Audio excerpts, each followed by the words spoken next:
Boom! What's up, y'all? Welcome to the DJ Kenny Parker Show. We do this every Tuesday, 8 p.m. Eastern Standard Time. I'm in a good mood today, y'all. And I don't know why, because Nike lost a pair of my sneakers that I ordered. And I just had to get a refund, but Gregory Nettis, what up? Flower Tree, what's good? Flower Tree 1. Spook Realm, what's good? Please like and subscribe. If you get a chance, please hit the like button. It helps the algorithm. Haitian Space Program, one of my favorite names. What's up?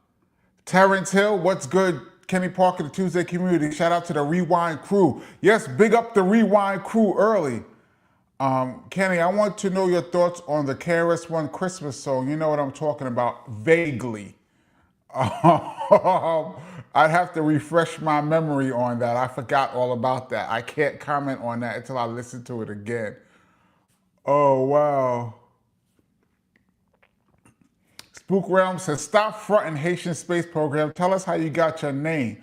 I'm with that. I've been saying that for a whole year.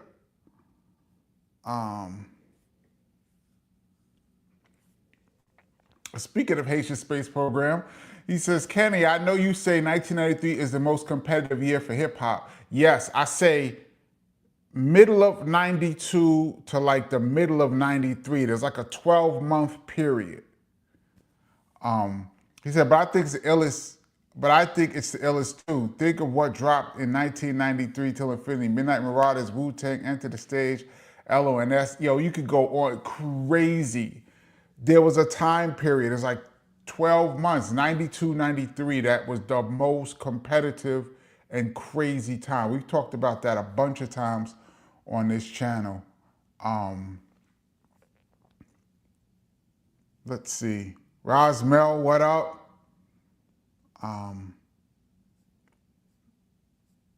Let's see. Engage VR YouTube channel, what's good? John Walker says, in the building, what's up, DJ Kenny Parker in the Tuesday community? Yes. I saw this a little early. Ethan Sutton always be hitting me with the early questions. He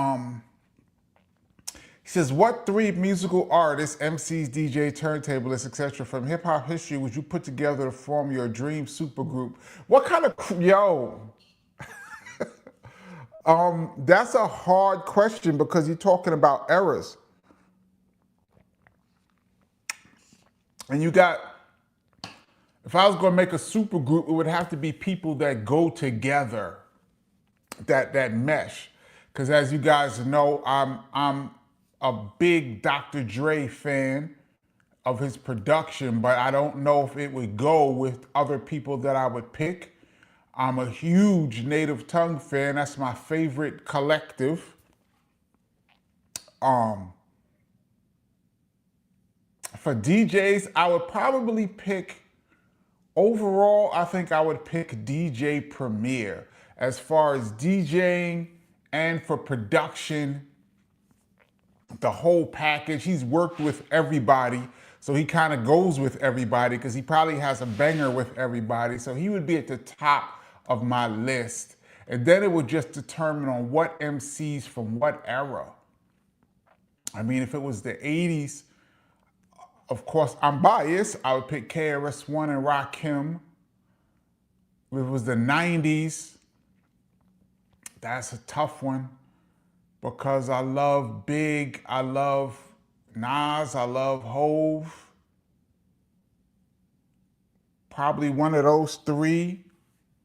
As you guys know, Ice Cube is in my top 5 favorites. I love Redman.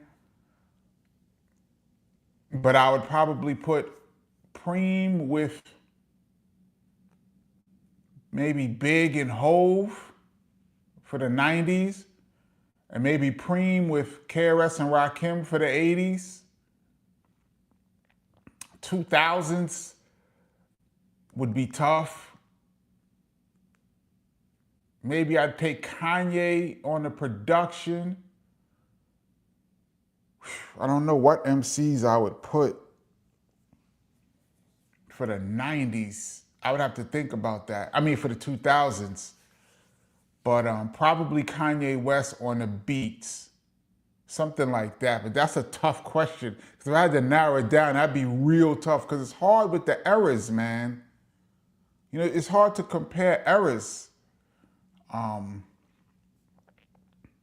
Let's see. Let me scroll down. Joey Joe, what's up? Ilroy, what's up? MMA Crossfire, what's good?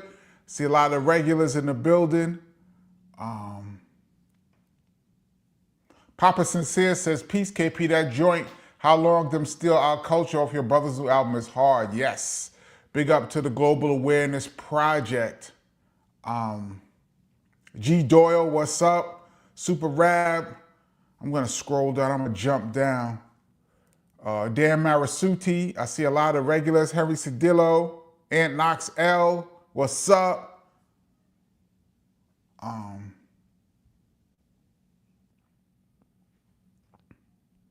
This is interesting. Reggie Johnson says, hey, KP, my opinion, I think the debate of best versus greatest is two different conversations. To me, goodness is determined by perceived skill level, while greatness has to include accomplishments.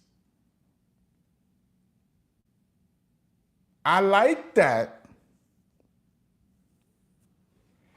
But you know, music is so subjective that it's no way, because you can be great and have lesser accomplishments.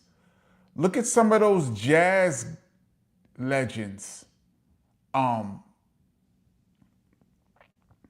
Miles Davis or Coltrane or one of these guys, or even some of the lesser guys, they were great. But if you put their accomplishments up against, say, an R&B artist, it probably wouldn't match up. But that doesn't mean they weren't great. But I like where you're going with it, though. Music is so subjective. We've had this conversation on here a bunch of times. I don't believe in dope and whack. I just believe, because it's what's dope to one person is whack to another. I believe in what worked at the time. There's stuff that I think is incredibly dope that no one ever heard or cared about. And there's stuff that I think is whack or was whack to me that sold 1 million copies. So who knows? But I like where you're going with that. I really have to get it. I would have to get into that, because you can be great at what you do. Are we talking about hip hop? But you could be great at what you do, but your accomplishments can be not as good as somebody else who's not as great as you, but managed to catch a wave or managed to have more promotion. There's a lot goes into accomplishments. A lot goes into it, more than just your talent. I mean, we could have a whole debate on that by itself.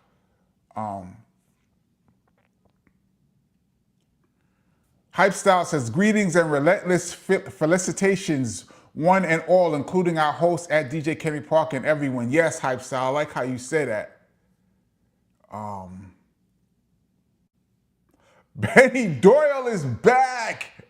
Been too long, scroll. I missed these Tuesdays. Shout out Rewild Crew. Benny Doyle is back in the building. Welcome back, Benny Doyle. I wish I had one of those clap sounds.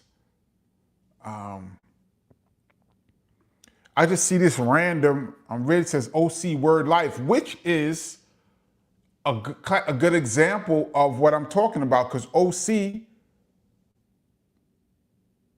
lyrically is as nice as anybody. But if you look at accomplishments, I guess meaning hits or record sales or records like that, he wouldn't be as big as someone else who had less skills than him, in my opinion.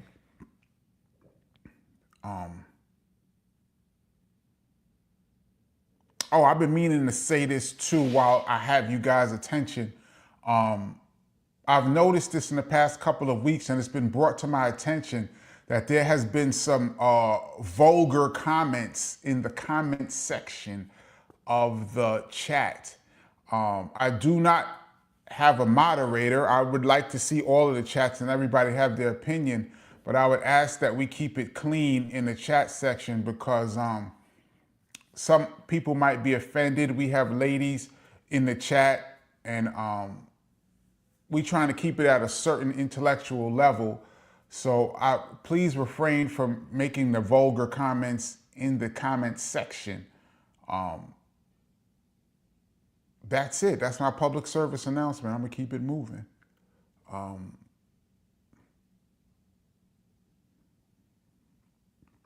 Ed Olivier says, Kenny, what's up? I say 94 to 97 was the most competitive years in hip hop, especially 97. The Guards, Chris, Rakim, and EPMD dropped bangers and were commercially successful. I would argue that. I would argue with that. And the reason why is because you mentioned KRS, Rakim, EPMD. In 92, there was a moment in 92, 93 where a lot of the artists from the 80s that were dope were still dope in 92. And you had the new wave of the puppies that were floating around, the puppies being Nas, Big, Wu-Tang, Snoop, a young Jay-Z. I can go on and on. Boot Camp, Hieroglyphics, Naughty, they were puppies. Cypress Hill. And then you had the guys like KRS, Rakim, L, Ice Cube, PE, that were big from the 80s. So you had like the end of the 80s era, the dopest of the 80s eras was still dope. And the new guys were coming in with their sound. It was just crazy. 92, 93 was ridiculous, man. Ridiculous. But in 97, by 97, there was a changing of the guard. Bad Boy was the ruling sound. Pac had just passed. Death Row was on its decline. The Outkast was, Outkast was moving into the forefront. And even in 93, I think, when did Outkast drop? 94? They were a little after that era of 92, 93 I'm talking about. But that, you had Scarface, you had UGK. It was crazy, Too Short. It was crazy in 92, 93.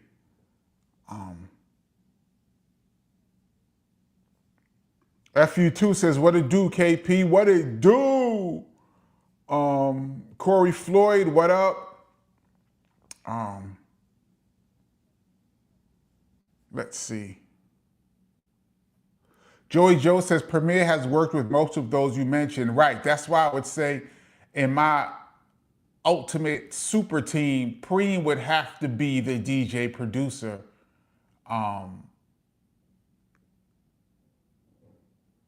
He is the hip hop glue to a lot of greatness.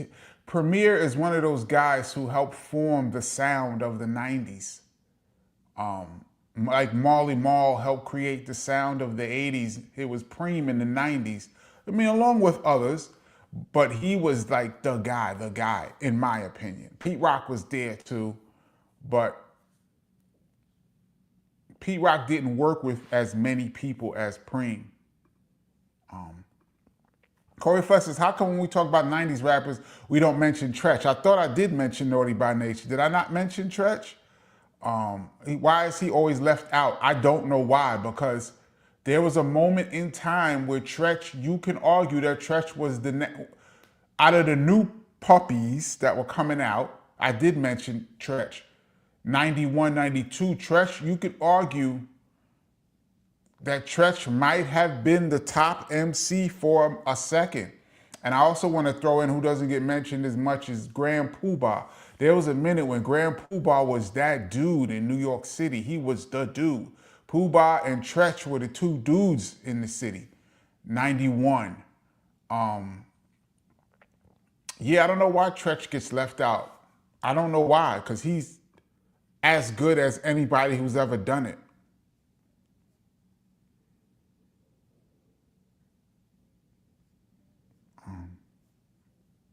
J. Dale Reed says you could put Primo with everybody. Yeah, you could pretty much.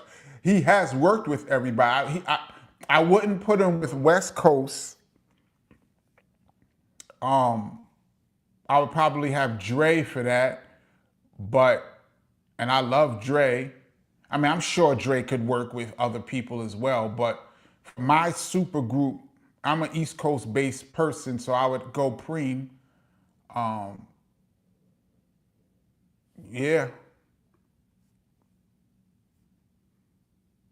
Patrick Y, what up?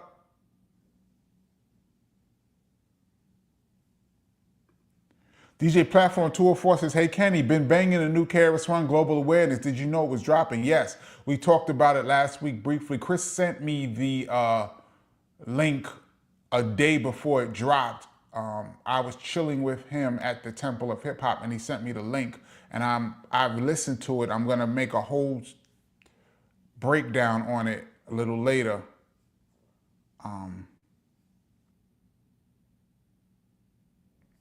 Let's see.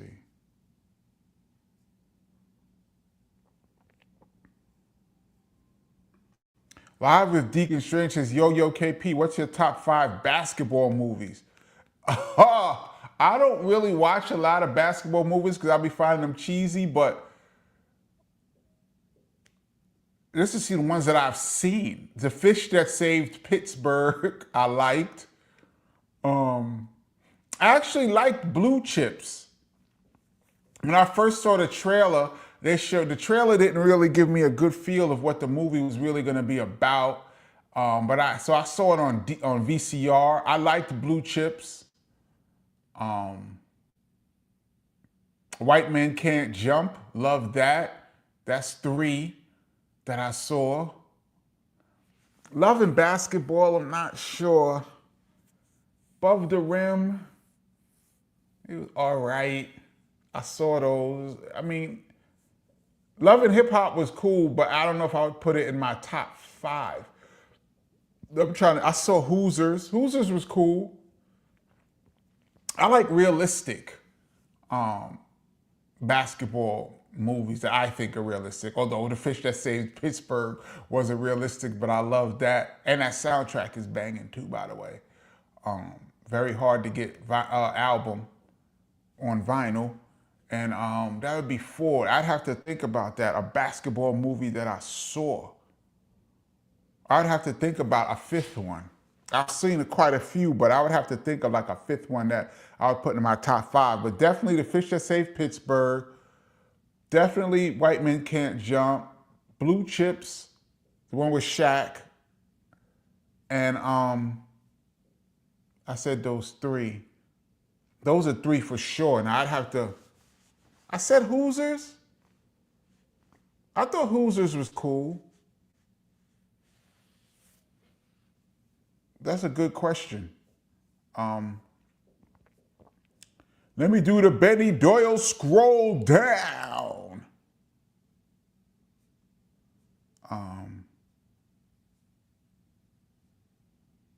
49er Neil. I always say Nell. Is it? You know I always pronounce their name wrong. 49er Nell. Neil. I always get you wrong, brother. But Napoleon, what up? Haven't seen you in a while, brother. What's good?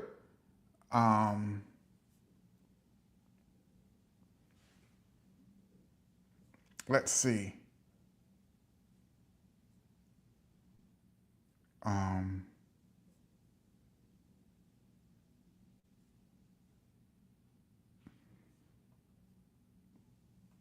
Kevin Monroe says 1988 was the best year.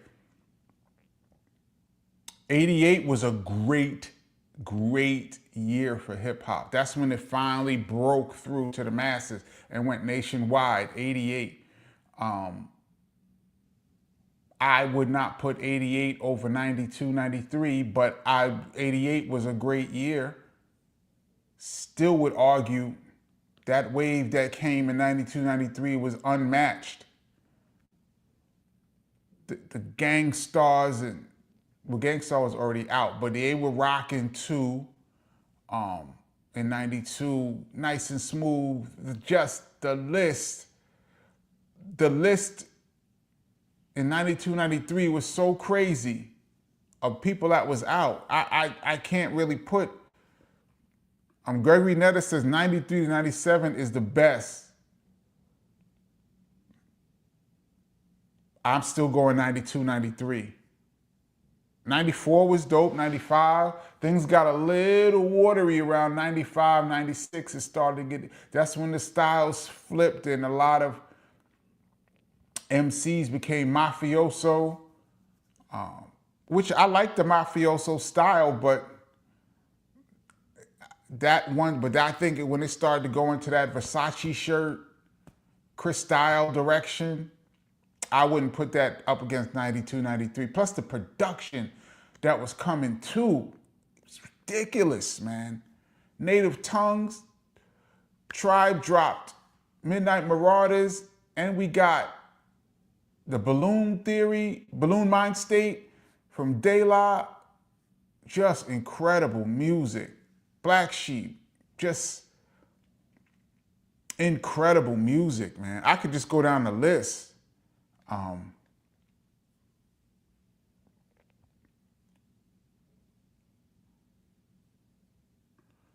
Foji said, what style Nikes did you have to get a refund on, KP? It was some simple ones. It was like some Air Max 90s.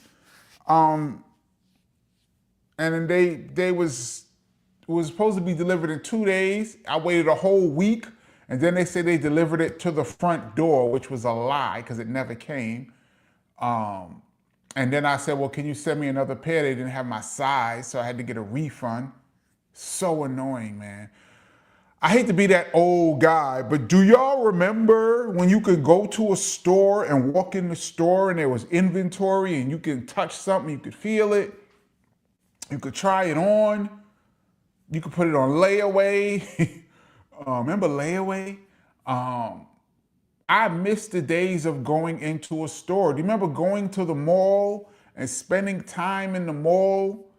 Just going to stores, and you might go in one store and see something, then you go down to the other store and look at it down the other store, then you might come back and get it there. I just miss those days. I mean, I know there's way more things you could get online for cheaper, but I'm just not a fan of waiting. I'm not a fan of shipping fees. I'm not a fan of not being able to really touch it until you see it. And then if you don't like it, you got to send it back. And then you got to wait to get your money sent back to your card. What if your pocket isn't really like that and the money you spent on these sneakers was all the money you had? We've all been there. I got just enough to get one pair. Now, if I get this pair and it didn't fit right or something was wrong, now, not only do I have to wait to get my money back, but now I don't have any money to get some new sneakers. I'm just not a fan of the Amazon world we live in. There's a lot of perks to Amazon. Of course, this thing's selling all over the world, you know, on eBay where you could get stuff. But I just liked going in stores, especially I live in the New York area. So there's an advantage in that every store is here. So like everything you could possibly be looking for was in the area. So that, you know, I guess if you lived in certain parts of the country or around the world, things weren't that accessible. So I guess ordering online is probably better for those people. But if you lived in certain major cities, all of the stores were there. I mean, I don't know. It just pissed me off today. I was on the phone with the guy and I was on the phone for like 15, 20 minutes getting everything together, and it was just annoying just for a pair of Air Max 90s. But yeah. And keep in mind too, the whole Porch pirate thing that's going on. A lot of places, especially in the city, you can't even leave. There's people that their whole job, they wake up in the morning and their job is to steal stuff off of people's steps. UPS comes or whatever and leaves your package there, you got to be right on top of the package or somebody will come and steal your package. It's just a lot, man. I'm not a fan. You can tell I'm getting annoyed. Ajax says House of Pain. Yep, House of Pain dropped. Diggity Das Effects dropped. The Hit Squad was killing them in 92, 93. Like 92, 93 was just the organisms. Gregory Netta says Onyx. You right. Terrence Hill says 92. 92 was going into 93 because it was like the I'm gonna take, if you're gonna take a 1 year period of time, I would go the middle of 92 to the middle of 93. But if you're gonna count all of 92 and all of 93, then it gets even more ridiculous. Ajax says 91 to 93 was my favorite era. Yes, because 91 gave us some incredible music too. Yeah, that time period. If you were dope in 92, 93, if you were a dope MC in that time, you are among the greatest to ever do it. You are, that's as tough as it got. In order to be heard in that era, you had to really lyrically be doing something special or had a sound that was special. You had to really be doing something special in that time to be heard.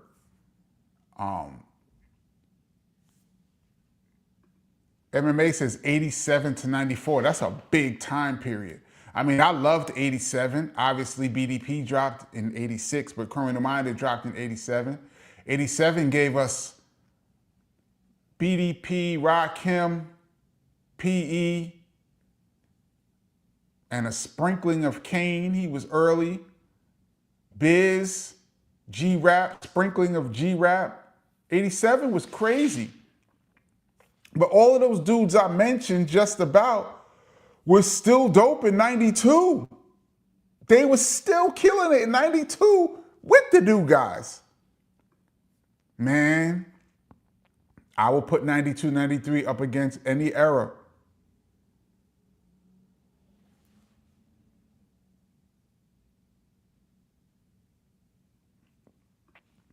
Gregory Netta says, I could never get with Outkast music. I'll tell you a funny story.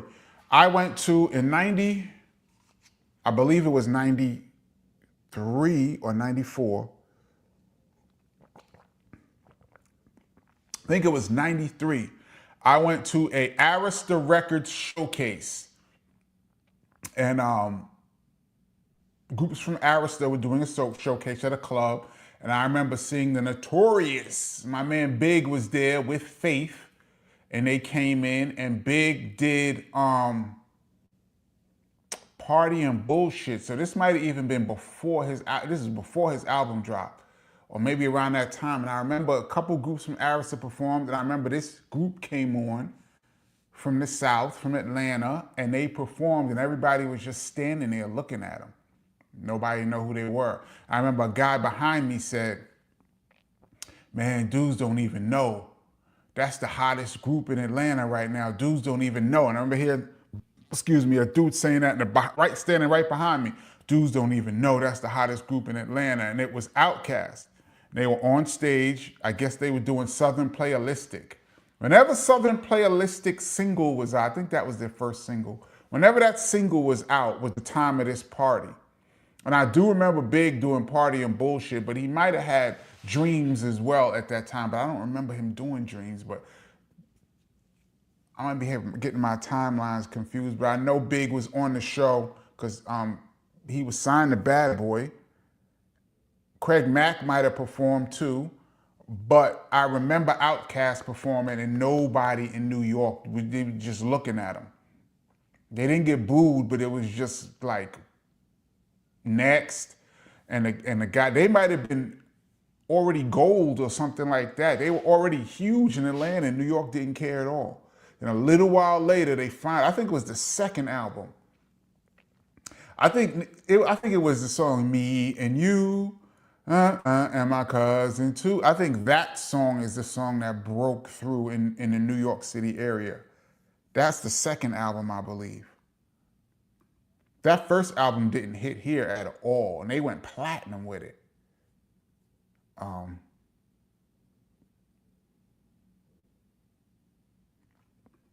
Patrick Watt says, remember Craig Mack had two intros. He came out in about 89 as MC Easy and then as Craig Mack with Bad Boy. Yes. I met Craig Mack in Biz's basement in 1990. Me, Biz, and Craig Mack sat in Biz's basement and listened to the Ice Cube America's Most Wanted album when it first came out. We sat there and listened to the whole thing. Craig Mack was just one of Biz's friends. I didn't even know him as MC Easy. He was just one of Biz's friends in Biz's basement, and we all was there just listening to Ice Cube in 1990. And then I saw him with Puff in like 93. And I remember seeing him and he just walked right past me. He's with Puff and he just walked right past me. I was like, damn, that's the dude that was in Biz's basement. And then like 6 months later, Flavor in Your Ear dropped and it was over. And I got a chance to see him. We did a show with him and kicked it with him. Such a cool brother, man. Special super shout out to Craig Mack, man. Such a cool dude. My next epic fails is gonna be about Biz too. I have a whole Biz story on this channel, BDP versus Biz Marquee, where I break down a little bit of the bridge wars where Biz was involved in on this channel. I did it about 2 years ago, and I told a couple of funny Biz stories in the beginning. And let me plug the book. I go into great detail about my relationship with Biz in the book. The link is in the description below. If you don't have the book, get the book. And then there's still more stories. And I got 2 epic fails with me and Biz. And I just thought about it. I was thinking about my boy just a couple of days ago. And I was like, I got more stories with Biz that's just hilarious. I'm going to tell a couple of them in the next epic fails, which will drop in a couple days. Charles 13X says, I still want a DJ Premier rap album. Does Preem rap? You want to hear something funny?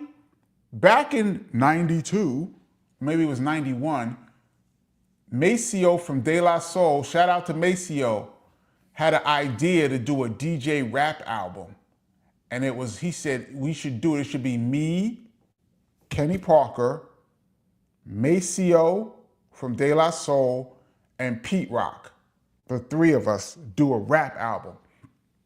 And I was like, nah, Mace, like, I'm not a rapper. That's not fair. You rap all the time. You rapped all over De La Soul is Dead. Pete Rock has his own rap songs that was dope. I never rapped in my life. Like, that sounds like a dope idea, but I would be whacking the group.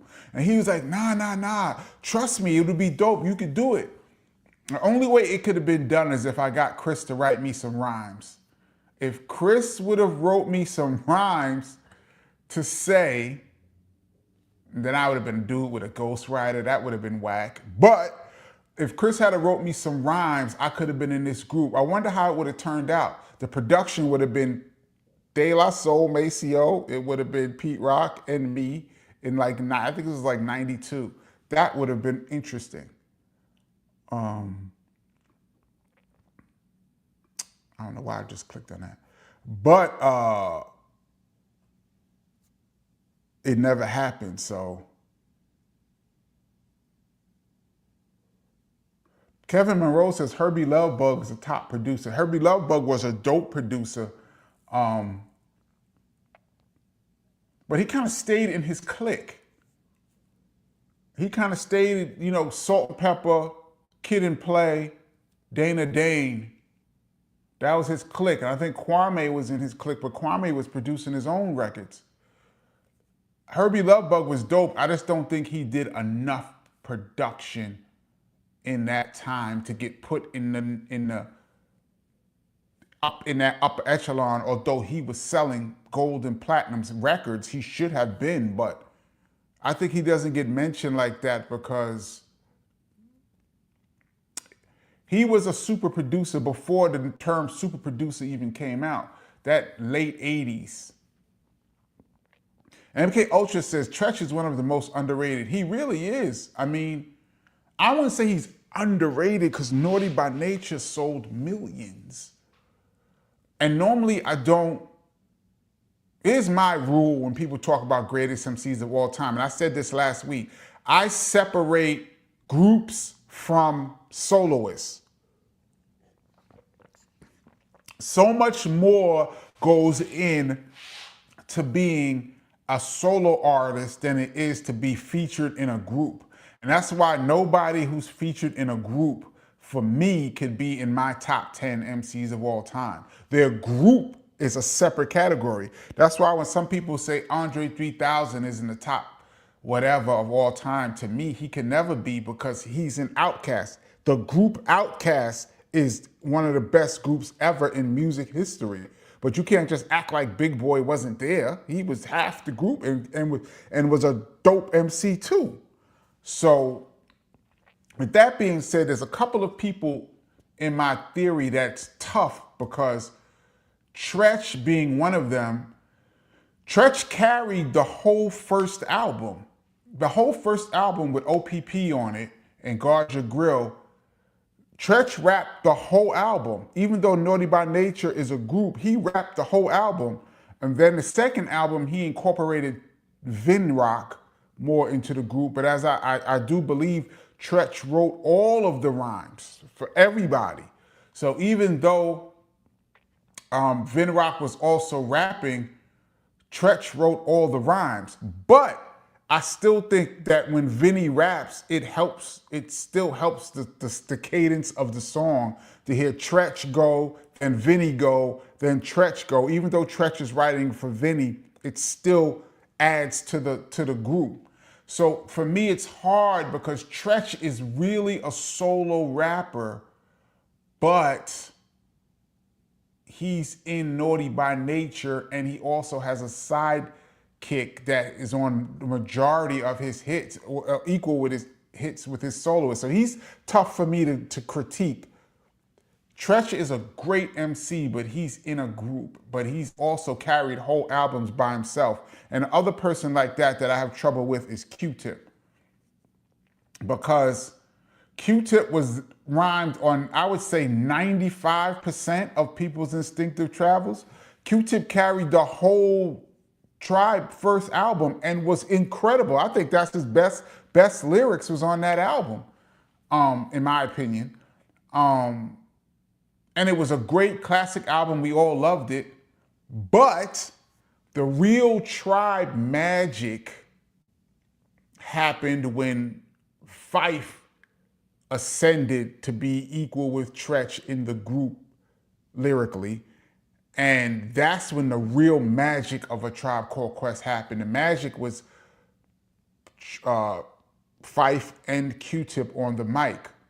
So for me, Q-Tip can never be in top MCs because Tribe Called Quest is the group. Although Q-Tip can carry a whole album, we heard him, and even he's had songs like Vibrant Thing and Breathing Stop and all that, where he carried the album too, even his solo albums. We know he can carry an album, but his biggest works was in a group. So he's a little tricky for me too, Q-Tip. But outside of that, that's my rules. But I think Tretch is I don't know if he's underrated, but he doesn't get mentioned enough to me.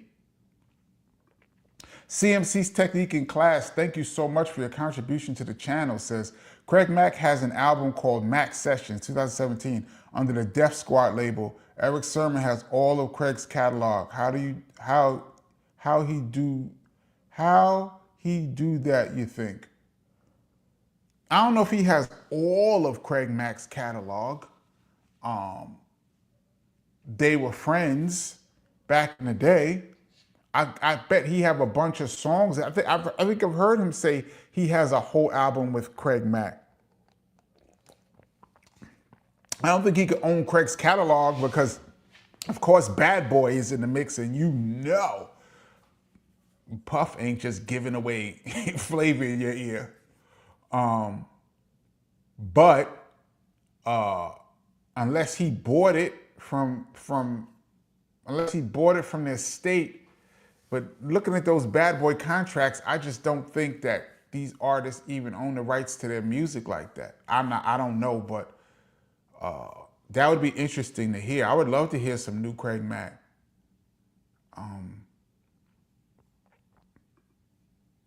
I miss him, man. He was a cool guy, man.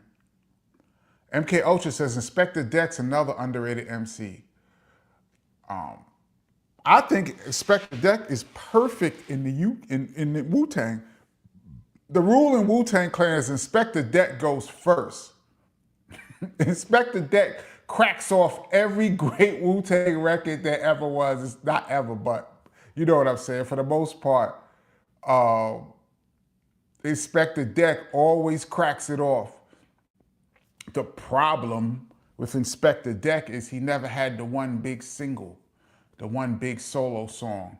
I mean, if he had an Inspector Deck album, I know he was doing an album, and I know it came out later, but I wish Inspector Deck had did an album in the mid-90s when all of the Wu-Tang members were branching off, like Inspector Deck and somebody else in the group, because they had all paired off. Who didn't pair off? Was it U-Guard? Let's say Inspector Deck and U-Guard, or Inspector Deck and Capadonna did an album at that time produced by RZA. I would have loved to have heard that. I think Inspector Deck had an album later on that wasn't produced by RZA. Somebody fact check me on that. I think he had an album like later on after the bulk of the Wu-Tang hits came. But I love the Rebel INS. Love them. Swordwedorf. I don't want to mess up your name. I'm sorry. Swordwedorf says, "What up, DJ Kenny Parker? I'm a super big fan. Thank you so much. Just wondering, what is your relationship with Freddie Fox?" Bumpy Knuckles was on this channel. We did a whole hour-and-a-half interview with Bumpy Knuckles. If you go on this channel, go back to the live chat section of this channel. I have all of the live chats and all of the guests. I think it was, when was Bumpy here, y'all? Like 5 months ago? 5 months ago, we had Bumpy on this channel. Me and him talked for about an hour and a half. You will get to see my relationship with Bumpy. Please check that out. If you guys have not had a chance to check that out, please do. Henry Sedilla says, shout out to Premier and rest in peace to Guru. Absolutely. Do y'all remember when we used to call Guru Gangstar? When Gangstar first came out, I thought, and people thought, that Gangstar was the name of the MC. Like, I didn't know it was a group. Gangstar was the guy rapping. Like, his name wasn't Guru and all. Like, I don't remember that. I remember people calling him Gangstar. Like, that's Gangstar, one person.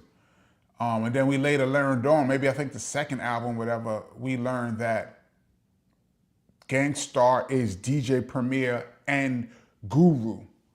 I used to see Guru all the time in the clubs hanging out, y'all. I remember one time seeing Guru about to fight security outside of a club called Mars on 14th Street in Manhattan, 14th Street and West Side Highway. It was late too. It was like 1 o'clock in the morning. I was coming out and Guru was making a whole ruckus. This had to be like 1990. So I guess Words That I Manifest was out.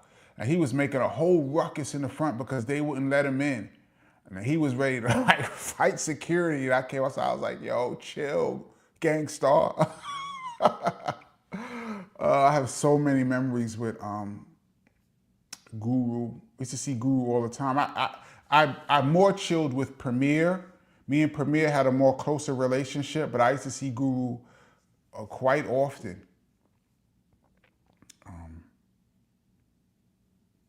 Beyond the Matrix said, what's going on, KP? Ice Cube was blowing up too. Yeah, Ice Cube was crazy in that era, 92. I will put 92, 93 up against anybody. Patrick Wise says Lords of the Underground. Yep. Shout out to them. Ant Knox L says PRT. PRT, what they had in 92? Was that Shaquilla? Shaquilla, that's on Shaquilla, was that 91? Sean Cooper says, Kenny, are you going on tour with your brother? Possibly. More. Stay tuned. I'll have more information for you guys next week. Spook Realm 4Q says, DJ KP, if you have one MC that you think is better than KRS, who is it?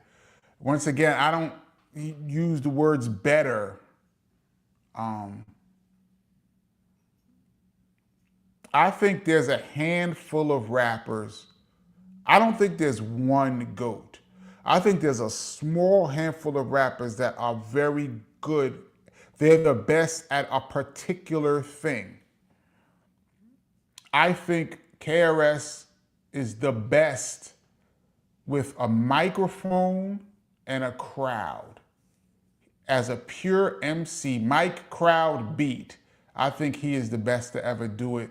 And I think he has the most styles, different styles and topics ever. I think wordplay, I think Rakim is probably the greatest wordsmith ever. Nas, you could put in that conversation too, right there. Longevity and hits and wordplay and battling, and you gotta put Jay-Z way up on the list. Jay-Z to me is in some ways underrated. I don't think he gets mentioned enough for his career. A lot of people don't like him because of his commercial success, but every way that you judge an MC, you have to put him way up there. So to answer your question, one MC I think is better than KRS. I think there's certain people that's better at certain things. I think KRS is better at certain things. I don't think there's one MC who is the best. I think there's a handful that is right at the top. Like for me, my top 5 is really 5.5. All time for me is, for the 80s, it's KRS and Rakim. This is no particular order. For the 80s, it's KRS and Rakim. For the 90s, it's Hove and Nas. And big with an asterisk, but Hove and Nas. And then my 5th, I said KRS, Rakim, Hove. I'm gonna say Big, but with an asterisk, I'll tell you in a minute. And then my 5th is tough because it depends on my mood. My 5th is either Nas or LL Cool J, depending on the mood that I'm in. But if you force me, I'm gonna put Nas in my 5. But it could be LL sometimes. I think LL is extremely underrated. But my 5 would be KRS, Rakim, Jay-Z, Big, and Nas. To me, are the 5 dopest MCs at certain things. And no particular order, but in their time, when they were the dope, in their dopest moments, when they were at the dopest, they were the best to ever do it. That 5 to me. Now, of course, you know, everybody has their opinion, but Spook Realm asked me, so I'm telling you what I think. But if you look at the best, their peak moments, whatever you think is their peak, those 5 are the best to ever do it. And then right outside of that for me is LL, Redman, Pac, probably Ice Cube and Eminem, something like that. Kane could be, did I say Kane? Kane's career was short to me. Kane at one point was the best pure MC to ever do it for a moment.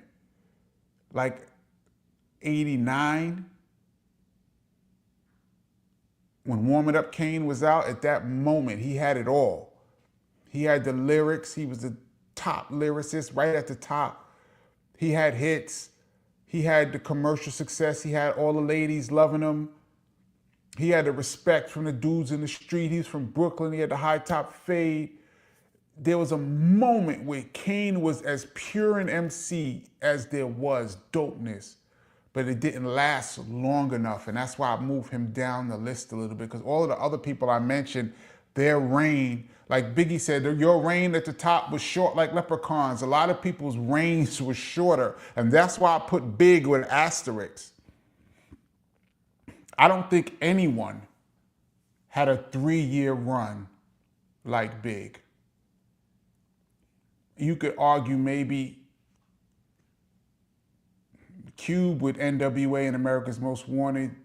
You could argue Rakim's first 3. You know, you could make some arguments, but I would say Big with his first 2 albums, Junior Mafia, and his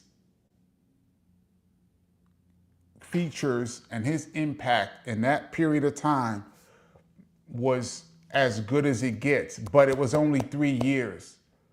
And that's what to me hurts Big. And that's why I say he's in my top 5, but with an asterisk. It's like incomplete data, because you can cherry pick 3 years out of quite a few people and they would be the best to ever do it. If you could cherry pick 3 years, but if you pull out their whole careers, you got to be at least 10 years in for me to even have a conversation. I got to see your 10. Let me see your 10. Let me see your 12 for me to say you're the greatest to ever do it. Then we can see. And that's what to me hurts Big. Unfortunately, we didn't get to see him or Pac have that time. And I think Kane is in that mix too. His reign was short. And really Big, based on how I see it, Big should not really be in the top 5 just because of his short life, unfortunately. But his impact was so crazy that I got to put him in there. That's a very long-winded answer to your question. I know there's going to be a ton of comments, but to me, that's the best to ever do it. And now I'm way behind on the comments. And since Benny Doyle is here, we're going to do the Benny Doyle scroll down and just jump. I just jumped 50 comments, y'all. And I'm going to get to here. FU2 says, never buy sneakers on Amazon. I bought them straight from the Nike website.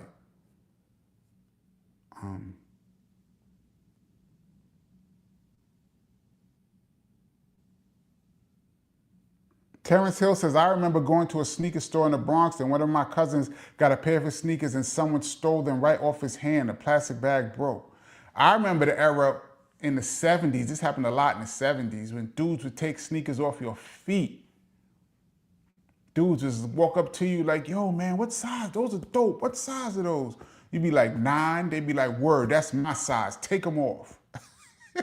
I've seen that happen multiple times growing up in Brooklyn and the Bronx.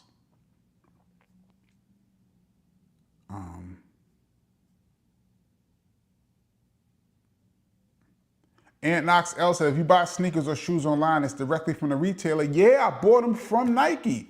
And they delivered them to who knows where, but it wasn't my crib.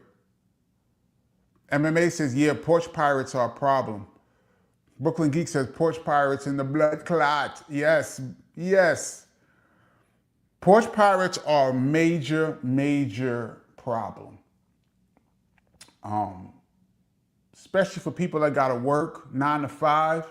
You order your stuff, you come home, your stuff is gone. It's a terrible byproduct of this online era that we live in. I mean, I wouldn't be mad to see some Porch Pirates get caught out there, like somebody open the door while you're in the middle of taking their stuff and catch one. I wouldn't be mad at that. I'm not advocating anything. I'm just saying I wouldn't be mad if it happened, because that's terrible, man. It might have happened to my stuff. Um,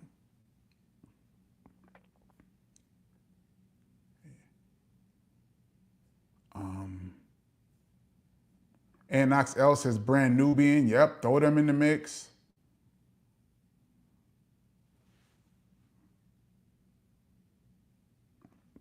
Hey Kenny, I'm the biggest DJ Premier fan, but I feel that he needs to restamp his name by dropping some classic albums in 2025, like the Nas Premier and the Big Shug Premier albums that are coming this year.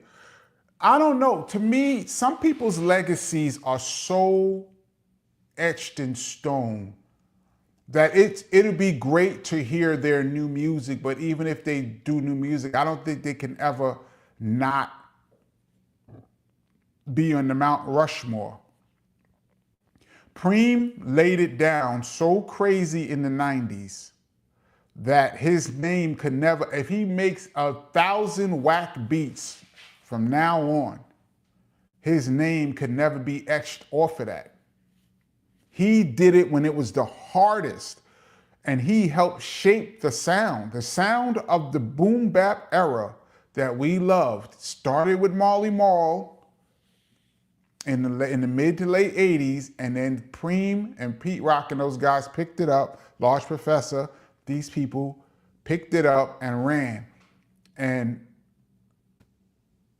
Preem is in stone. Now, I would love to hear this Nas Preem album. I hope that, there's some bangers on there, but he did Illmatic. You cannot take Illmatic. There's nothing you can do to take Illmatic away. Or the Gang Starr catalog. Or the records he did with Big and Jay and KRS and Rakim, and even some of his remix, DOS Effects and the Group Home and J. It's just endless. It's just endless. That's just my opinion.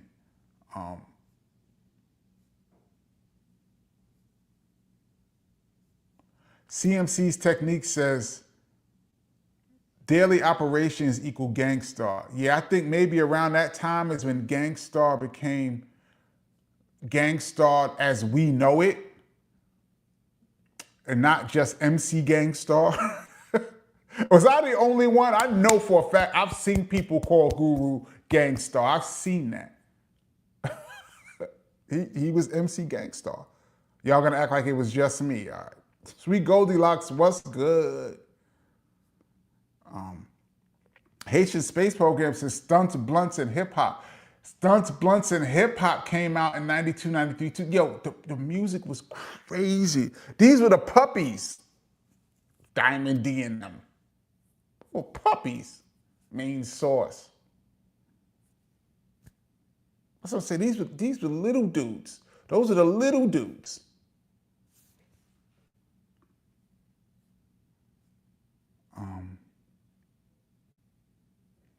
Abel Valdez says, I'm a little late tonight, working delivery tonight. Peace to the Tuesday crew. Peace to the Tuesday crew. And peace to you working. I'm glad you get a chance to check in.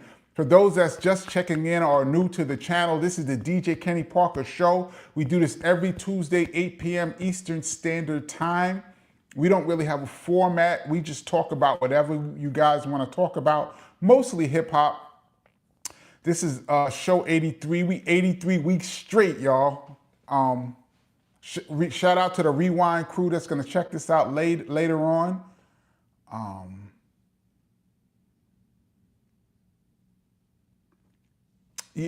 Joey Joe says, yeah, Sydney. Premier has worked with quite a few West Coast artists like Too Short, Lady of Rage, Snoop, The Boss, Devin the Dude, MCA. Yeah, he has. This was later on. That's like in the 2000s, I believe. I think in the 90s, he was mostly East Coast. Like the 90s was his, I would say, his most classic time. But yeah, he's worked with everybody. But to me, if you're gonna have a super group, you gotta have supreme at the helm.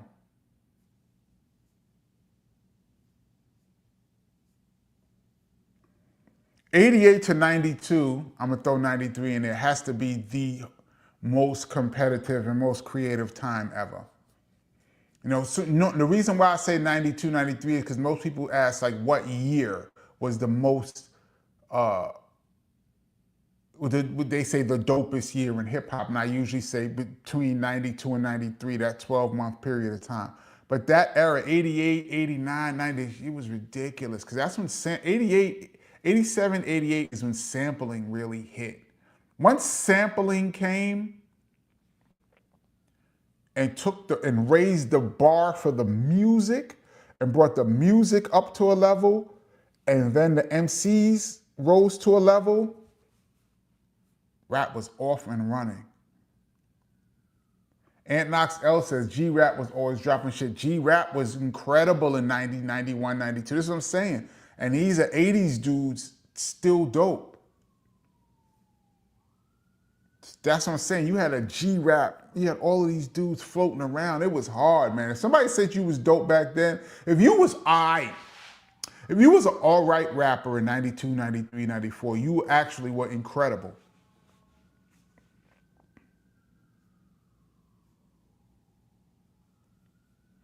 Live with Deacon Strength says the only year that really compares to 93 is 88. PE Ultra, yeah. But I would say rap was smaller then. There probably was 10, 15 dope groups in 88. There was like 30, 40 crazy crews running around in 92, 93 that you could really say was killing them. There was just less. 88 was dope, it was just less. And the dudes from the era before were just about done. Like the competition, 88, you were competing with other people from 88. You weren't competing with, well, Run DMC, LL, but the crew, that's about it. The people from before, the Fat Boys, Curtis Blow, Houdini, Flash, Spoonie G, like you weren't competing. Those guys had kind of tapered off. You weren't really competing with them. You were only competing with mostly the people that was out in your time in 88. 92, 93, you were competing with everybody. Dope dudes from the 80s, new dudes from the 90s. It's crazy.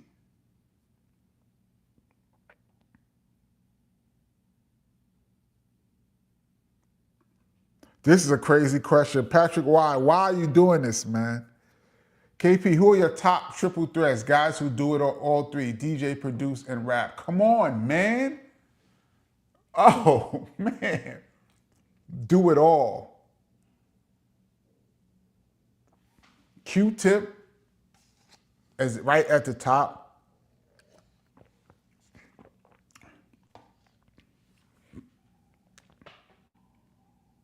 Whew. DJ, produce, and rap. Because most of the DJs had ghostwriters. So they rapped occasionally, but they weren't really rappers. They just jumped on.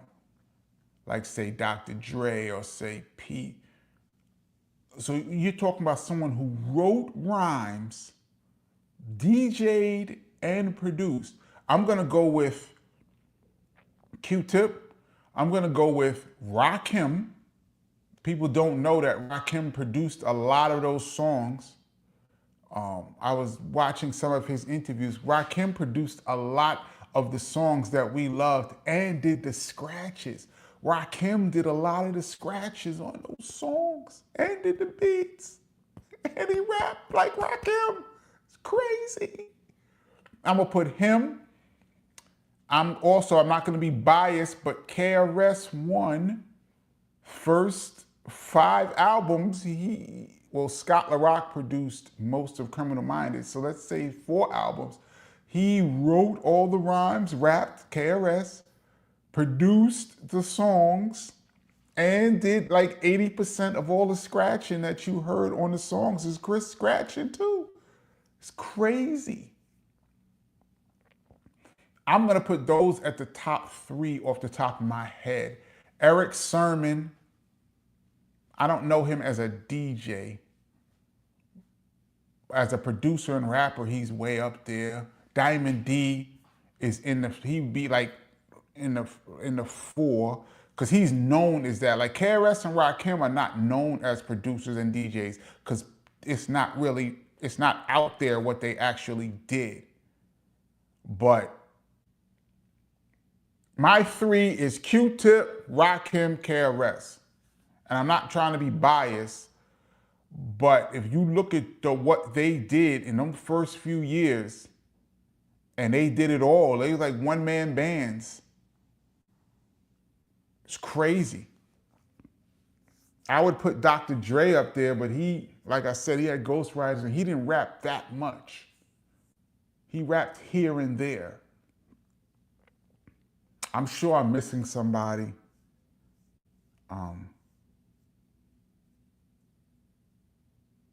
Lord Finesse is a dope DJ, producer, rapper.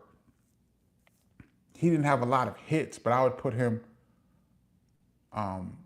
right outside. I would put him right outside of that list. That's a great question, though. Corey Flood says New York did like Outkast, or I guess didn't like Outkast until Miss Jackson. I could hear that. Although Me and You was playing. That was playing, though. I remember that playing in spots. But Miss Jackson was big. Miss Jackson was a big, big record for Outkast. That was heavy in New York City. What year was that? 2000, 99, 2000?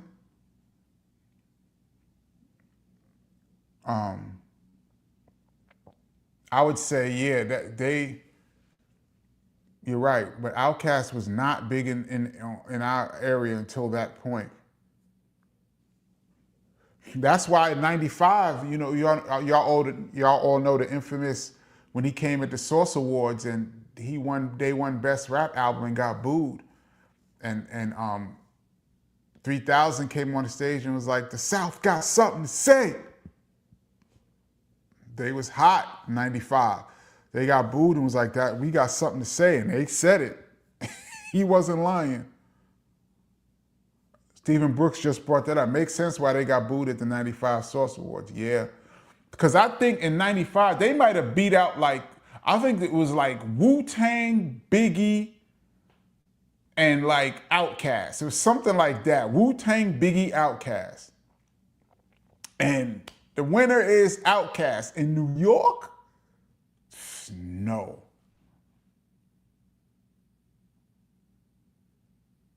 Joey Joe says, Me and You. Wasn't that Goody Mob? Nah, that was Outkast.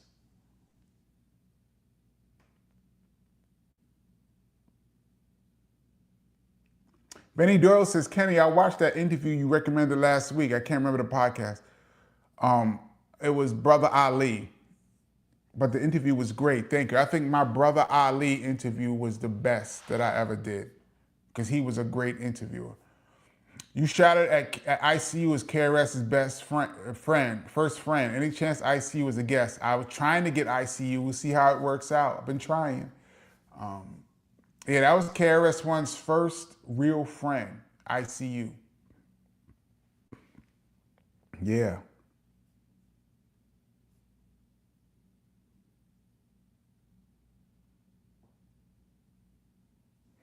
Reggie Johnson says, it's funny all the South hate that New York has when the whole boom bap sound was based on James Brown, who's from the South. Funny, ain't it? I don't think New York hate the South. I mean, I'm talking about the 90s. Like I mentioned, the artists that were coming out at that time and the sound that we were into at that time. Outkast sound was so different, and it wasn't. And actually, they were spitting on those songs. Get out, get up, get out, and get something. Oh, they were spitting on them songs. I just think maybe the music was a little too smoothed out. I don't know what it was. But I don't think New York was very biased. I must say, New York, we are very, what's the word? Snobbish when it came to our hip hop. But you gotta look at the artists that we had. That was the standard. Like if you're not coming like this, we're not really trying to check. Like once in a while, a record would slip through that we liked, but the bar was set so high, man. And James Brown being from the South, I mean, sampling, we sampled it from anywhere. But yeah, the whole boom bap sound was based on James Brown, sort of. James Brown started the sampling, but I would say that boom bap sound was more the chopped up drums. More like Eric B. as president. What Marley was doing to me was more the beginnings of boom bap than say just sampling James Brown. Oreo says, what did you think about Ice Cube? As I mentioned before, Ice Cube is in my top 5 favorite rappers of all time. And in my overall, he's in the top 10. Further down, he's in the late 10s, like 8 or 7, something like that. But he's in my top 10 to ever do it.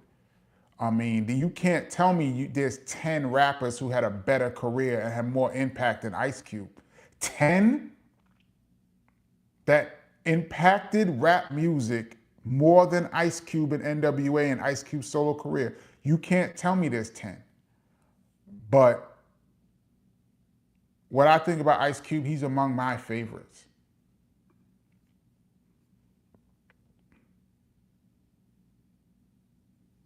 Terrence Hill says, I saw a documentary on Craig Mack the other day. The doctor said he died of HIV.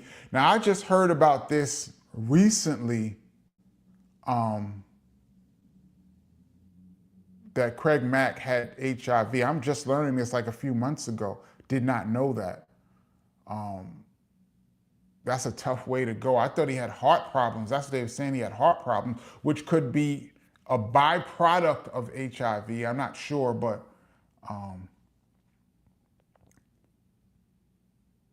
I did not know that.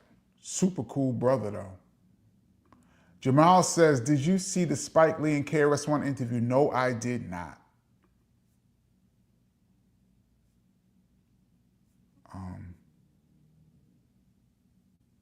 Let's see. Sydney Rose says, who's that looking in the window? Goody Mob. That was a dope record. Bah, nobody now. They used to play that in New York. Doom, doom, doom, doom. That used to play.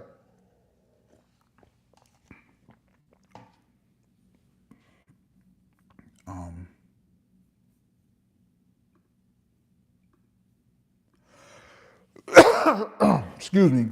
Terrell McMillan, once again, thank you for your contribution to the channel. It says, KP, do you remember Butchie B, R.I.P.? He was in the Bridge Wars, down with the Juice Crew, and had a track called Go Magic, going at the Hilltop Hustlers. No, I do not remember that. No. Butchie B was down with the Juice Crew, going at the Hilltop Hustlers. That means he was from Philly? No, I don't remember him at all. Was he from Philadelphia? The Hilltop Hustlers was Steady B and Cool C in them, right? Considering how they turned out, that might have been dangerous. Them dudes was really about that life.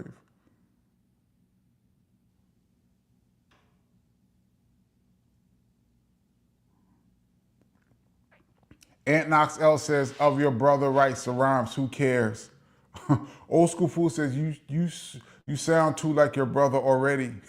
I guess you guys are talking about the album that would have been me, Maceo, and Pete Rock.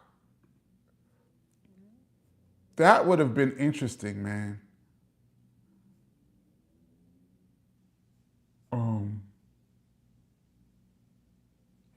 Def Rocker says, Large Professor is a good rapper producer. Absolutely. I would put him in that mix too. He's up there, actually. For known producers and rappers, because like I said, KRS and Rakim, people didn't know what they did. I know what they did, but Live Deacon says, the fact that no one mentioned Large Professor is a crime. Yes, it is. I forgot about that. How can I forget about my boy who did a whole interview on this channel and was great? Go check it out. For known producers, rappers, DJs, it would have to be Large Professor, Diamond D, Large Professor, Diamond D, and Q-Tip. But if you count what dudes actually did, then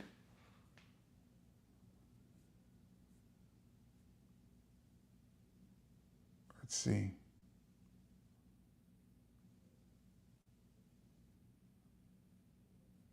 Reggie Johnson says Big Boy is totally underrated as a lyricist. He absolutely is. I think it's criminal. Talk about a person that doesn't get mentioned. People act like 3000 just did the whole Outkast catalog. Like it was just all him.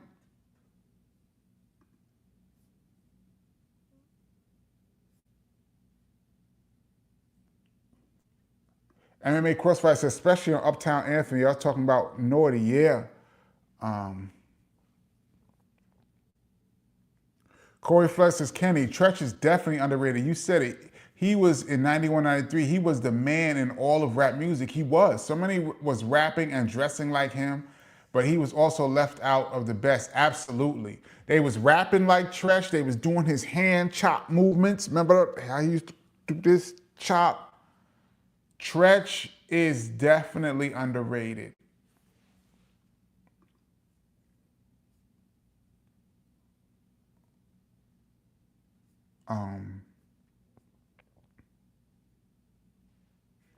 Let's see. I'm like kind of behind. Let me scroll down a little more. We have a lot of comments today, y'all. Thank you so much. I'm just trying to catch up because I'll answer a question and be too winded, and then I'll be falling way behind. Rapsalute says Gangstar had a couple of singles out before Preem, though. There was another rapper in the group, Damo Diski. That is true. But when Words That I Manifest was out, that's when most people knew of Gangstar. That's when I first heard of him. And that's when I met DJ Premier and Guru when that song was out. And it was MC Gangstar. Premier was the DJ for MC Gangstar.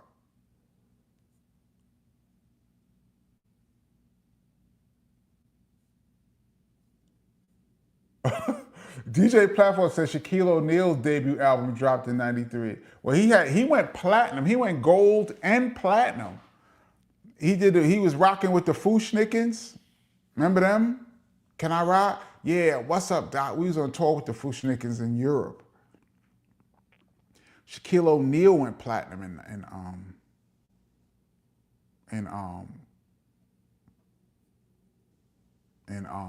90.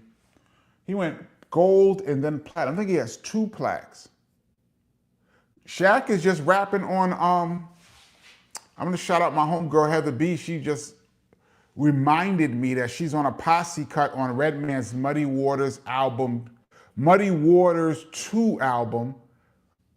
There's a posse cut, I believe it's the first song on the album with all of the MCs, not all, but a lot of the MCs from New Jersey is on this album.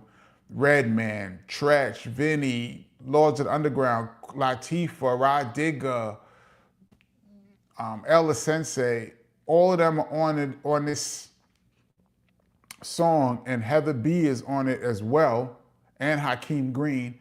And Heather's on. I was talking to Heather B today, and she reminded me that she's on that song with Redman. And I just thought about that.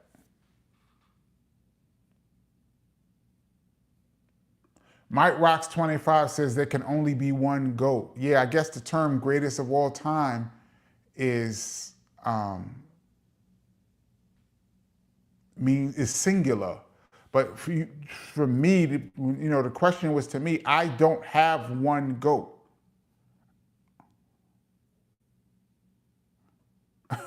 Reggie Johnson said, my only thing about Chris is I really can't see him doing a love song.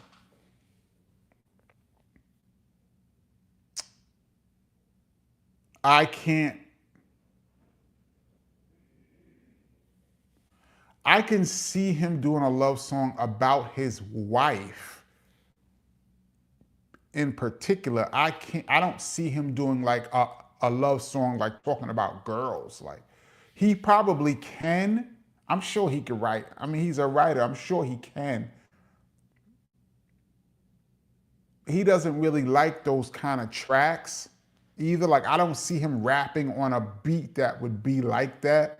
Like a beat like I Need Love or one of those. I don't see him even picking one of those beats.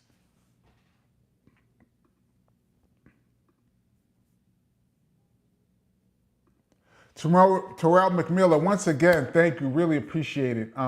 Bushy B was from the bridge. He later went at KRS2, asked Mr. Magic stayed playing it. I don't remember that at all, tell you the truth. Bushy B, I don't remember that at all. From the bridge. So he was just Magic's pit bull, just going at people. I'd have to look that up. I don't remember that at all. Oreo 1873, thank you so much for your contribution to the channel. I really appreciate it. Thank you.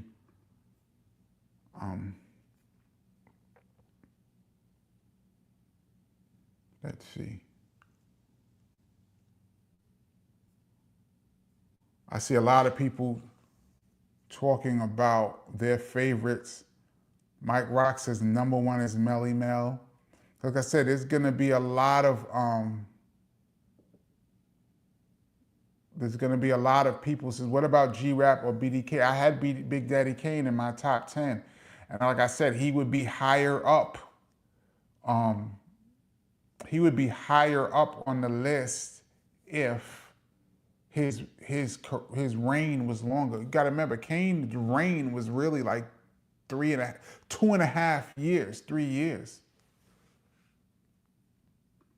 Very short. Gaby Play, thank you so much for your contribution to the channel. Says, peace KP, I feel like Phife is underrated. Absolutely.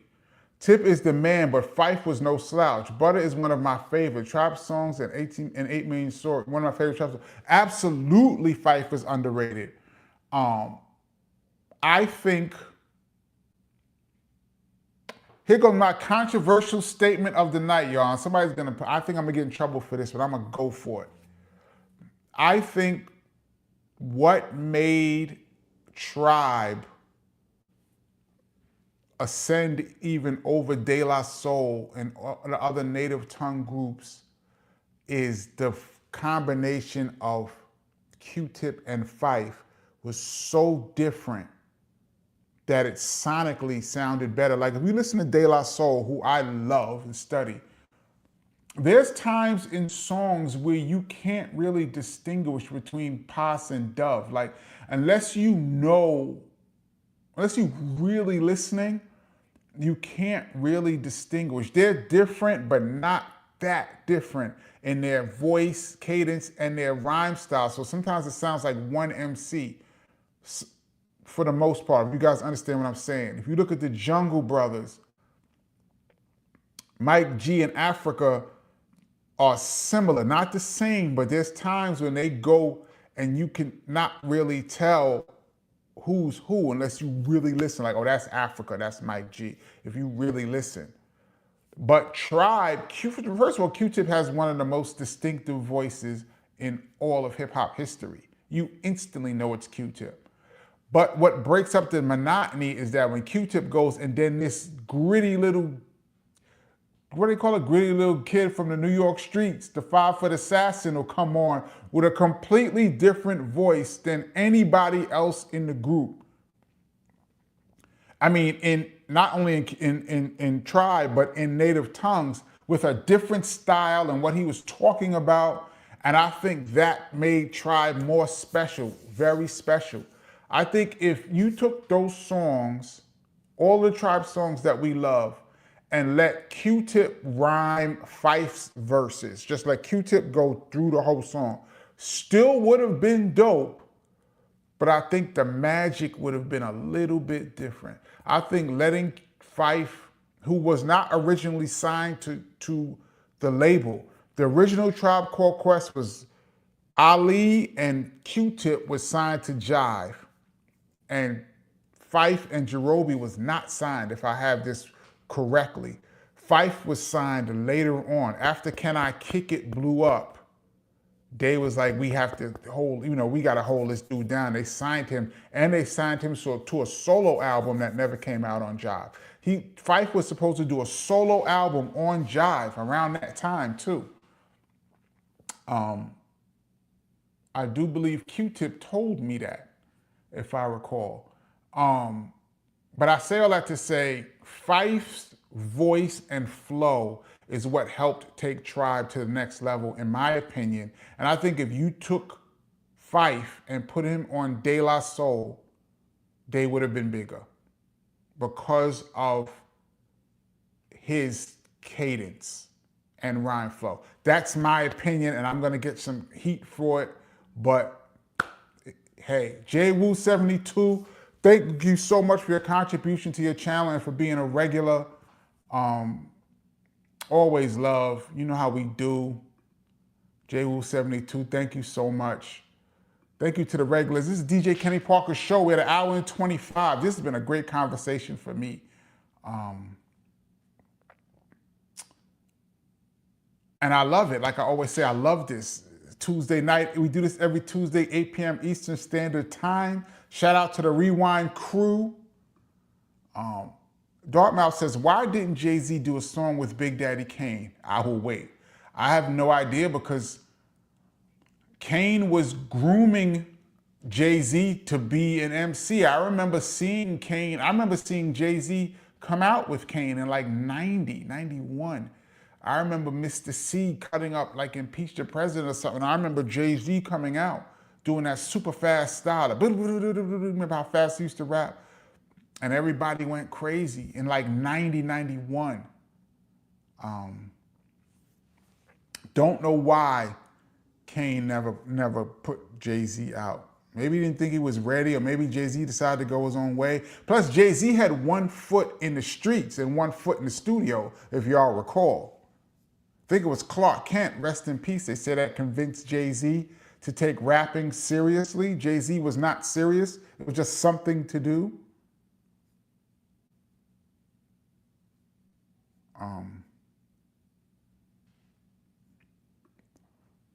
Theo Sanders says, BDK needs to be mentioned when we're talking about the 80s. Yes, I did mention him. Absolutely.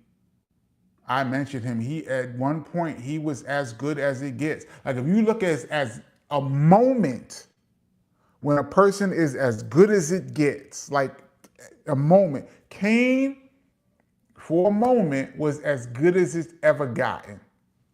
If you combine all the elements, he was as good as it's gotten as an MC, with hit records, charisma, skills, breath control, live, everything. He was as good as it got.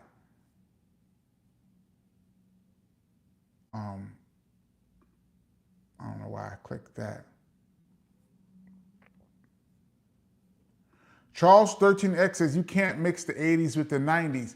Not really, but that's why I say 92, 93 is the peak, because that's when it was that's the closest to the 80s and 90s was all together at one time. I keep saying it, but that's when it was right there.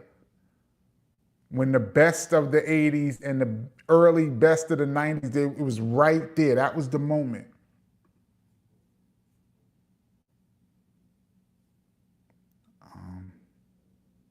Let's see.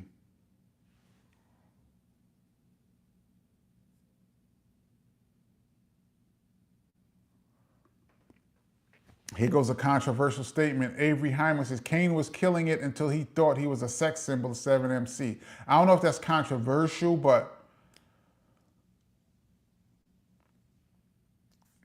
some people will concur with that. I'm never gonna disrespect the giant that is Big Daddy Kane. He seemed to have gone in another direction after his second album. I don't know. That's why I say his reign was short.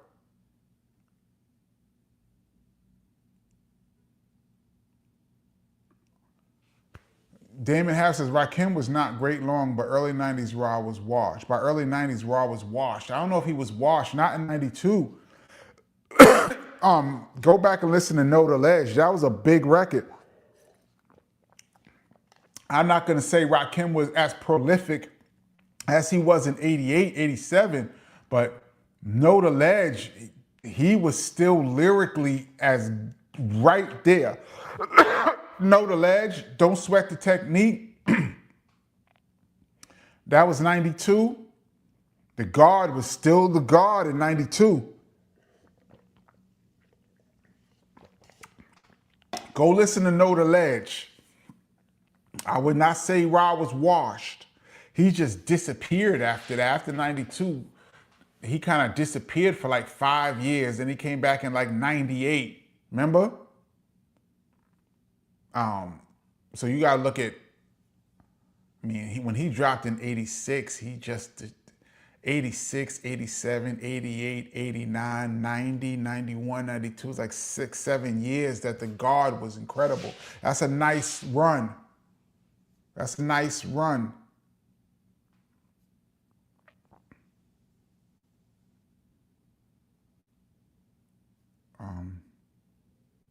Let's see, we had an hour and a half, y'all, so I'm gonna just jump like all the way down. We have so many comments. I'm gonna read the comments later on, and try to go through some of this stuff. Jack Swagger says, New York didn't hate the South, they hated everybody. I'm not gonna use the word hated, I'm gonna say we were not impressed with almost anybody.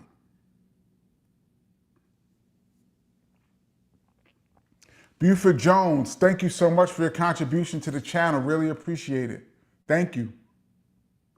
New York was not impressed, man. Patrick Wise says, New York is snobbish because we started this and others didn't have our lyrical skills initially. It's true. It's true. If you come with the goods, New York loved Pac. We loved the Chronic. All of that was huge in New York.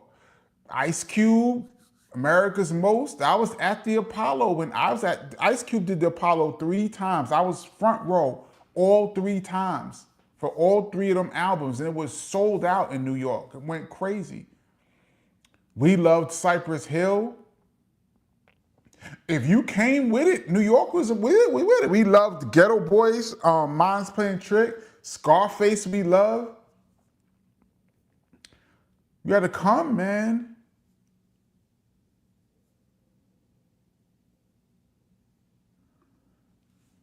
Oh, this is interesting. Havoc and RZA would complete the top 5. As producer, rappers, DJ, yeah, I mean, I forgot about RZA, Havoc. Yeah, that's for known producers. RZA didn't rap that much, though. How much rapping did we get from RZA? RZA jump on here and there, here and there. RZA jumped on here and there, in my opinion. He's dope when he got on, but he didn't get on that much. The Havoc was on. Havoc was a duo. He rhymed just as much as Prodigy, and he did all the beats. Havoc is up there. Let's put Havoc way up there in the list. I forgot about Havoc. Dang, man, we could just go. I see so many comments.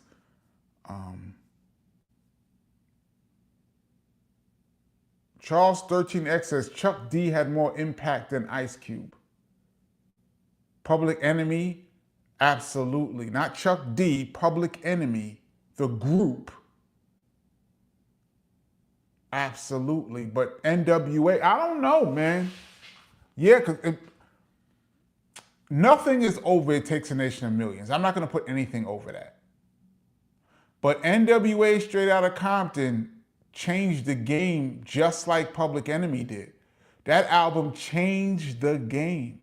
There's not that many albums that changed the game. There's only like 10, 11 of them that changed the game. And you mentioned the 2 of them, Takes a Nation of Millions and NWA Straight Outta Compton. So and Ice Cube wrote a large part of that album, and then he went solo. That's what I'm saying. Cube is up there. That's what I'm saying. You can pick, but you cannot name 10 MCs that had a bigger impact than Ice Cube. 10? And I'm saying PE is a group. It wasn't just Chuck. It was Flavor Flav was a major reason why Public Enemy did so well too. And the Bomb Squad's production, it was a whole thing. Shout out to Terminator X. It was even though, and Chuck is an interesting case because once again, that's one MC that can he carried all the rhymes. He carried the whole project. He's another tricky one because he carried the whole project. He was 100% of the lyrics or 99.99% of the lyrics. But without Flavor's ad-libs, it would have been completely different. Flavor Flav's ad-libs, and there was a time when Flavor Flav was probably a bigger star than Chuck. Flavor Flav was probably more recognizable in hip-hop than Chuck D was. He's a huge part of the success of Public Enemy. As great as Chuck is as an MC, him and Flavor is almost like a duet. Because without that, yeah, boy, all of that was major.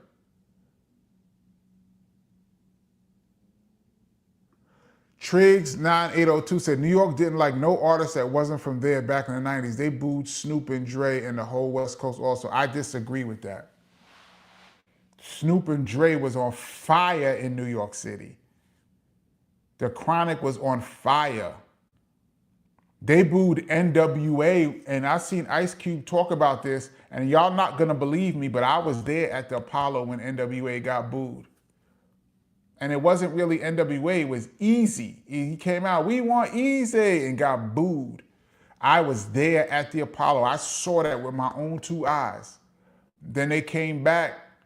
Then Ice Cube came back as Ice Cube, and it was a whole different story at the Apollo. I was there for that too. Me and KRS-One was in the front row when Ice Cube came to do America's Most Wanted at the Apollo. It was so crowded. And then like 500 people bust through the back door of the Apollo and they rushed in and security couldn't stop them. It was mayhem at the Apollo when Ice Cube came there for the first time. Me and Chris was in the front row seats. I was watching Ice Cube literally like this, looking up. I was in the front, me and Chris. So I'm not gonna say they booed Snoop and Dre. I disagree. And they did not boo everybody because they did not boo Tupac. They liked Humpty Hump. Humpty Hump song was big here. Like there was some songs from the West Coast or other places that was big. It just wasn't everybody. It was a handful of stuff that was rocking in New York. It wasn't like they just booed everybody from New York. I disagreed with that. I seen the Ghetto Boys get booed at the New Music Seminar. I talked about this on this channel. I seen them get booed at the New Music Seminar. The Ghetto Boys get booed. And a year later, they came back with My Mind's Playing Tricks on Me and blew the roof off. I was there for that too. Jack Swagger says, I'd put America's Most Wanted up against any album. Me too. I'm gonna answer these last two questions and I'm gonna jump off, y'all. Laylo, thank you so much for your contribution to the channel. Says, RZA had a solo albums as Bobby Digital and also with the Gravediggers. I forgot about Bobby Digital. You're right about that. That was his whole project. You are correct. I'm thinking about Wu-Tang in the meat of Wu-Tang. I'm thinking like 93 to like 96, 97, but you're right. Bobby Digital. So RZA did rap a lot. Okay, we got to put RZA up there. RZA has to be up there then. Absolutely. Absolutely. I'll put RZA has to be in that mix. His work with the Wu-Tang Clan, yeah. Q-Tip, RZA, Havoc, Large Professor, yeah. Dave Michaels, thank you so much for your contribution to the channel. Wow, thank you. Says, yo, Kenny, West Coast love. Big up to the West Coast. Says, I love your show. Thank you so much for that. Do you consider the Egyptian Lover a crucial part of hip hop? Not as familiar with the West Coast history. I do believe wasn't Egyptian Lover messing, well, not affiliated with NWA, but rolling with them a little bit. I'm not as familiar with the West Coast's hip hop history, but I hear his name a lot, but I don't know what he sings. I cannot tell you one Egyptian Lover song, but I've heard other West Coast artists talk about him a lot. So he must have been important in the West Coast, which means he's an important part of hip hop. Now you say a crucial part of hip hop. Once again, I would have to see what is his contribution to the West Coast. Not sure. I would have to say I'm not sure on that question, so I don't want to answer it wrong. I'm very familiar with his name, but only because of other West Coast artists talking about him, not because I know what he sings. All right, we are officially, I'm going to scroll to the very last comment and I'm going to jump off. Yo, there's literally hundreds of comments on here. We had a big show tonight. Thank you so much. Let's see.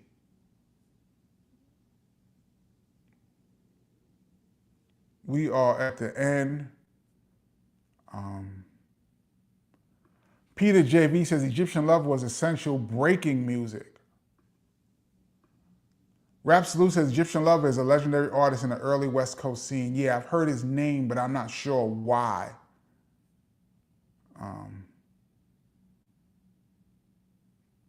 Dave Michael says Egyptian Lover was part of Uncle Jim's army. He worked with people like the LA Dream Team as well as Dr. Dre and Arabian Prince. So there's the Egyptian Prince and Arabian Prince. Wow. Did not. This is knowledge on this channel, which is good. This is what we do this for, so everybody can learn. I was not aware. Okay, I'm jumping off. I'll catch you guys next week. Funk Doobie, what up? Next week, Tuesday, 8 p.m. Eastern Standard Time. Big up to the Rewind crew. We went to 1 hour and 42 today. We are out of control. I might come back. I usually say when I have a guest, I will come back on a Thursday, but I think I might just check in on this Thursday just because, y'all, because I'm going to be in the crib. I might just jump on this Thursday coming. We'll see. All right, I'm out of here. I'll catch you guys next week, God willing. Peace and love. You guys have a good